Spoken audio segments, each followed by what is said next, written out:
Welcome to Shatter. Support the channel by liking, commenting, and subscribing. I promise even more interesting stories. She didn't cry. She didn't scream, accuse, or demand closure. She just sipped her suitcase, stood in the doorway, and said the kind of sentence that doesn't sound like a bomb until the silence drops after it. I need space. Time to find myself. I don't feel like a woman around you anymore. Then she paused, not to see how I'd react, but to leave space for guilt to rush in. Like she'd done me a favor by staying as long as she had. I nodded once. She waited for more. I gave her nothing. And that was the first time in years I felt control settle back into my chest like a key turning in a lock. She thought she'd stunned me. But truth is, I'd been expecting it. Not the words, exactly, but the exit. She rolled her suitcase out the door. No hug. No backward glance. Just the click of heels on concrete fading into the kind of silence that should ache. But didn't. I didn't chase her. Didn't ask how long she'd be gone. Didn't ask where she was staying. She said she needed space, and I respected that request with the full force of a man who'd spent years being erased one compromise at a time. I waited until the sound of her car disappeared, then walked into the kitchen, poured a glass of water, and opened my laptop. No breakdown. No whiskey. No playlist of sad songs. Just action. First tab, real estate market. Second, legal counsel. Third, a document folder I'd labeled months ago, reset. No one teaches you how to prepare for someone else's exit. But if you pay attention long enough, you'll see it coming. In the way they start saying me more than we. In how they dress for other people's attention. In the way your presence becomes background noise instead of gravity. She left to find herself. But she had already been gone long before her luggage ever moved. She just didn't know yet. I'd already found something too. Clarity. She thought space meant suspension. A pause in the story. But I knew better. Space is just permission. And I was finally going to use it. There's a calm that comes after someone leaves you behind. Not the kind that soothes, the kind that sharpens. You start hearing things clearer. Seeing through walls you didn't know were there. And when your world finally stops orbiting around someone else's needs, you start building. That night, I didn't sleep much. Not from pain, from planning. I reviewed bank statements. Noticed patterns she never thought I'd notice. Subscriptions tied to her business under our joint account. Flight charges from months ago labeled as mentorship retreats that didn't match the calendar she gave me. I didn't get angry. That's what she might have expected. Instead, I got organized. I called a realtor the next morning. A quiet, older guy named Marcus who didn't ask questions when I said, I need a discreet market evaluation. No listings yet. He came by 2 days later. No sign. No brochure. Just a clipboard and a knowing look. Walked the house in silence. Made notes. Took photos. Asked about dates and titles. I gave him everything. Except context. After he left, I called my attorney. Asked about property transfers, power of attorney, and timing. No red flags. No legal mess. We'd kept the house in my name for business flexibility, her words, not mine. She thought it gave her freedom. It gave me leverage. I moved on to storage companies. Got quotes. Booked a unit. Something clean, climate-controlled. Close enough for now, far enough for later. Then I sat down and made a list. Not emotional, operational. Separate the finances. Freeze joint credit lines. Remove her as emergency contact. Cancel standing payments tied to shared assets. It felt surgical. Efficient. And for the first time in years, I wasn't waiting for her permission to act. She wanted space. So I created it. Legally. Logistically. Quietly. No retaliation. No message. Just motion. She had always talked about resetting the energy in our relationship. Said she needed time to reconnect with her feminine essence. She framed it like growth. But to me, it looked more like escape. And that was fine. Because I wasn't trying to hold on anymore. I was just making sure that when she came back, if she came back, there would be nothing left to return to. Not out of cruelty. Out of clarity. I wasn't preparing for her. I was preparing for peace. It's strange how silence can be louder than memory. After she left, the house felt bigger. Not emptier, just honest. No incense in the hallway. No half-read books with spiritual titles left open like props. No audio affirmations playing in the bathroom on loop. Just walls. Furniture. Just where her presence used to pretend to be warmth. I made coffee and realized for the first time that I didn't have to ask if she wanted almond milk. I didn't have to wait for her to finish her morning flow before turning on a podcast. I didn't have to keep my voice quiet just because she was centering herself. This house used to be a home. Then it became a studio, a showroom, a stage. I was the supporting actor, the good man in the background of her transformation arc, the one who made it all look possible, the stable figure behind her glow. But slowly, I've been reduced to a utility, a provider of peace, money, and silence. And in return, I became invisible. I started walking through each room and seeing it for what it was. Not our kitchen, a set she curated for clean shots of her whole food lifestyle. Not our living room, just a backdrop for group meditations and online Q&As. Not our bedroom, a place where intimacy had long since been replaced by strategy. She once told a group of women during a live stream that your home should reflect the woman you're becoming. I didn't realize then that she wasn't talking about us. She was rehearsing her exit. So I opened a new document on my laptop, called it Stage Breakdown. Line by line, I listed what belonged to her. The vases, the crystal bowls, the affirmation decks, the meditation chair no one was allowed to sit on but her. I wasn't doing this out of spite. I just finally admitted the truth. This place had never been mine. It was a gallery of curated softness that left no space for real life. Or for me. I had been walking around it like a tenant, careful not to disturb the decor, careful not to take up too much space. But not anymore. I didn't smash anything, didn't burn sage or post quotes about healing. I just looked at the home she left behind and decided to make it mine again by letting it go. There was no ceremony, no symbolic burning, no farewell playlist, no late-night whiskey with old photos spread across the floor, just cardboard boxes and a checklist. I started in the guest room, the one she turned into a creative space and used twice. Every item had an aura of intent, but none of it had weight. Crystals, journals with 3 pages filled, a whiteboard with words like flow and abundance underlined in pink. I didn't judge. I just packed, one by one, taped, labeled, stacked by the door. I left her clothes untouched, her side of the closet, her perfumes, her scarves, all folded, all in the same place they were when she left. This wasn't revenge. It was reclamation. The couch went on a listing site that afternoon. So did the rugs, the hand-carved coffee table she made such a show of bartering for in Santa Fe, the diffuser she said held emotional memory. All sold as a set. Someone messaged, "Why are you selling everything?" I replied, "Time to live lighter." I didn't wait for offers to pile up. Didn't bargain. Didn't second guess. Everything must go. Even the walls. I took down the frame quotes. Sacred love is a choice. Energy speaks louder than words. Hold space, not grudges. They didn't belong here anymore. Maybe they never did. I replaced them with nothing. Not out of minimalism. Out of honesty. The house looked strange, stripped down, quieter. But for once, it matched how I felt inside. No performance. No layers. Just the clean silence of starting over. When the furniture buyers came, I didn't explain anything. A couple asked if I was renovating. One woman looked around and said, "It feels like a transition." I nodded. You could say that. They walked out with pieces of a life I no longer needed to maintain. That night, I sat on the floor in what used to be our living room, surrounded by empty space and old shadows. And I felt still. Not broken. Not angry. Still. Because piece by piece, I was dismantling the version of myself that lived for her approval. Not to punish her. To release myself. And in the quiet, I understood something no one teaches you in breakups. You don't have to burn a bridge. You just stop walking back across it. She said she needed space. She just didn't expect me to use it wisely. The day after I cleared the living room, I sat down with a spreadsheet. Not to tally what she owed me, I didn't care anymore. I just wanted clarity. The kind that doesn't leave room for regret. First step, divide the accounts.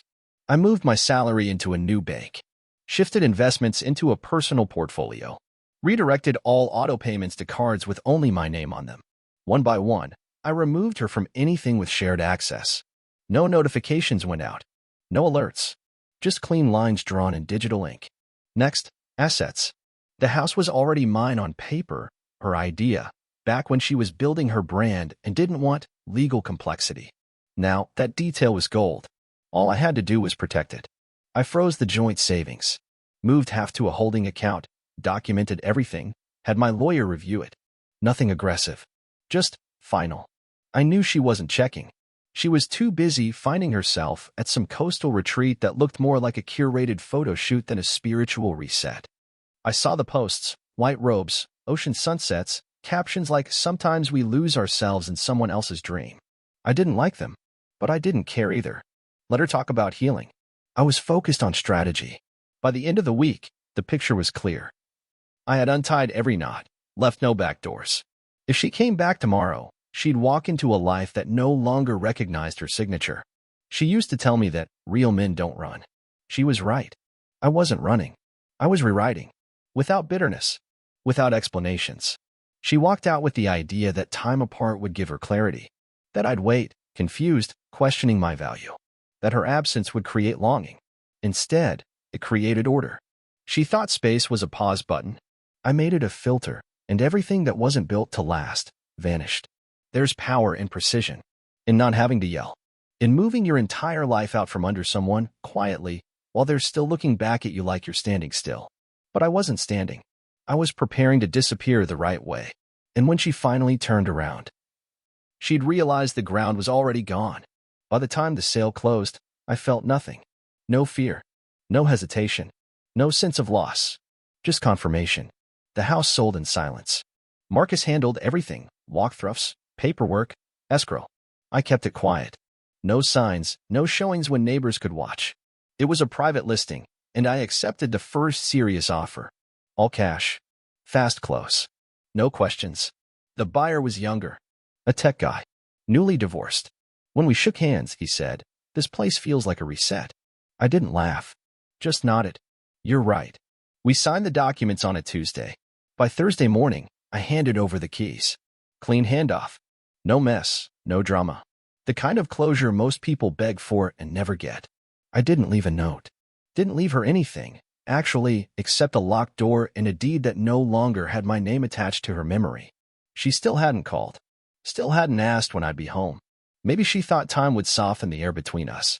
That she'd walk back into the house, light a candle, and say something poetic like, "I'm ready now." But I didn't want ready. I wanted real. And real didn't live here anymore. After the handoff, I packed a single bag and left town for a week. Not to escape, just to breathe. I rented a small place upstate. No Wi-Fi. Just trees and air that didn't ask anything from me. I sat on the porch one evening and realized I hadn't spoken in almost 2 days. Not a word. Not out loud. And it felt clean. It wasn't loneliness. It was clarity with no interruptions. When I turned my phone back on, I had 5 unread messages from her. The last one stood out. "Flying back Saturday. I've missed you." No question mark. Just confidence. Like she assumed she still had a seat at the table she walked away from. I didn't respond. I didn't have to. Saturday was 2 days away. And by then, the locks would be changed. The space would be occupied. And the story closed. Not burned. Not broken. Just handed off to someone else. She left to find herself. I found the exit. And now, there was nothing left to return to. She arrived on a Sunday. Not Saturday, like she said. She was always a day late to her own promises. I didn't see it happen. I wasn't there.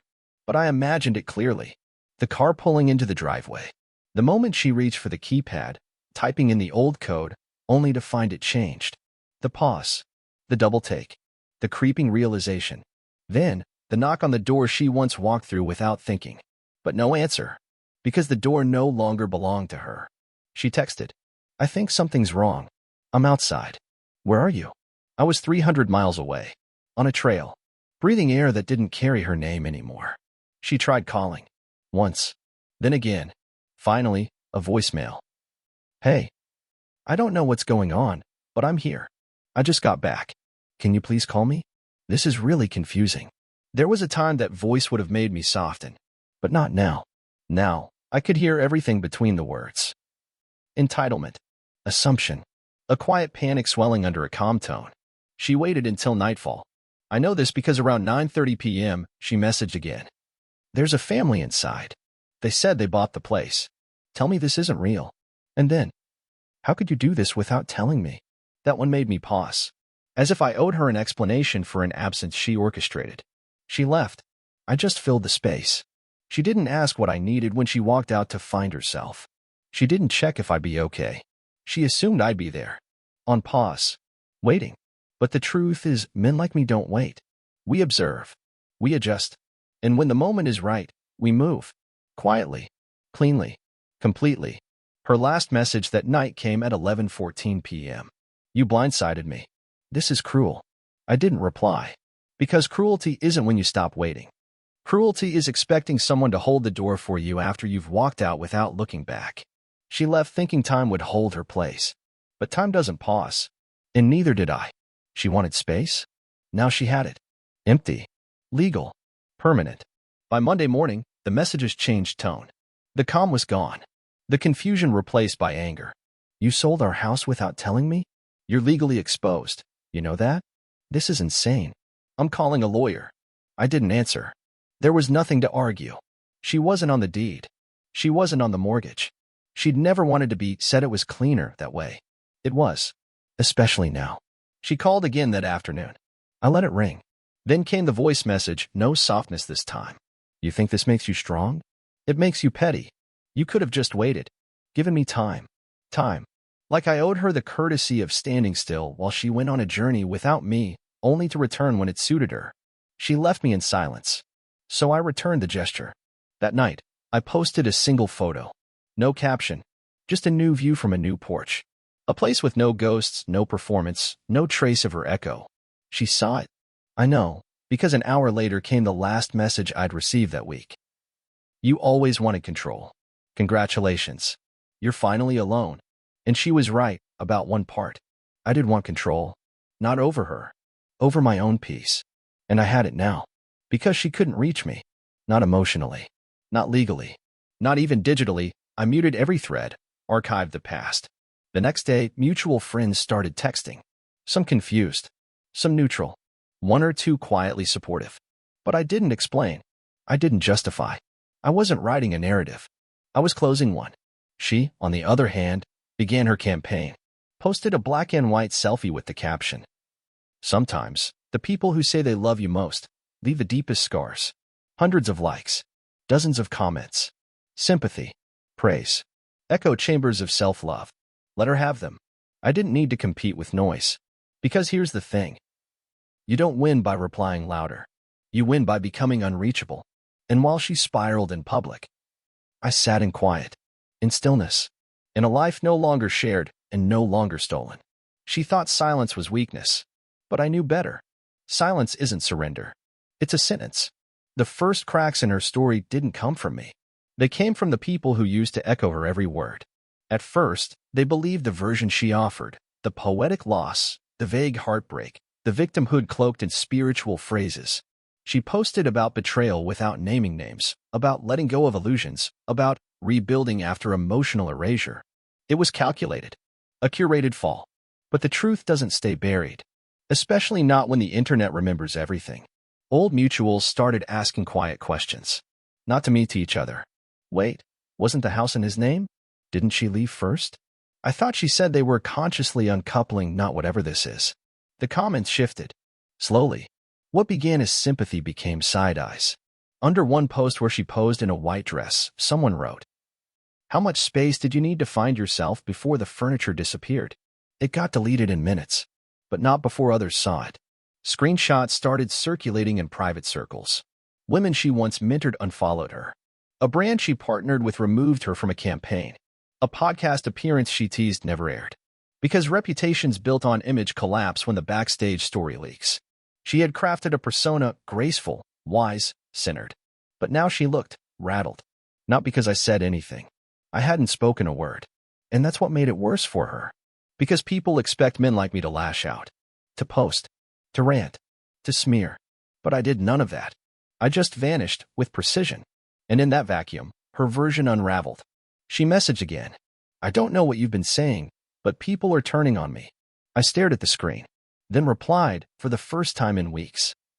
I haven't said a word. That's the problem, isn't it? She left it on read. Because there was nothing else to say. She thought silence would make her look strong, mysterious, even. But in the absence of truth, people filled the void. And for the first time, her story wasn't under her control. The likes slowed. The affirmation stopped. The mirror cracked. Not because I pushed, but because I stepped away. She walked out to find herself. I let her.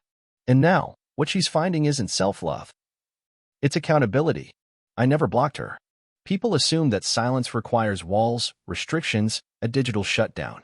But the most permanent kind of silence isn't enforced. It's chosen. And that's what she never understood. Weeks passed. Then a month. The messages stopped. The stories grew less frequent. The curated wisdom gave way to longer gaps, shorter quotes, fewer comments. Eventually, she posted nothing at all. But I saw one final thing, a photo that wasn't a photo. Just white text on a black screen. You can lose a man's love and survive. But when you lose his respect, there's nothing left to return to. No tags. No explanation. Just silence afterward. I didn't screenshot it. Didn't show it to anyone. Because that wasn't about me. It was about her realizing the truth she'd spent years dancing around. The man who used to wait no longer existed.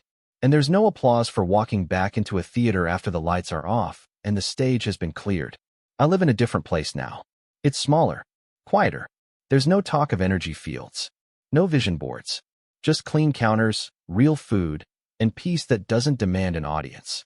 Some nights, I sit by the window with a drink and think about how simple it all became once I stopped asking to be seen. I don't miss her. Not because she was evil, but because the version of me that wanted her no longer breathes.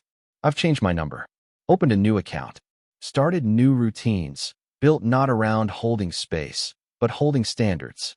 The men in my life saw the shift. They didn't cheer, they just nodded.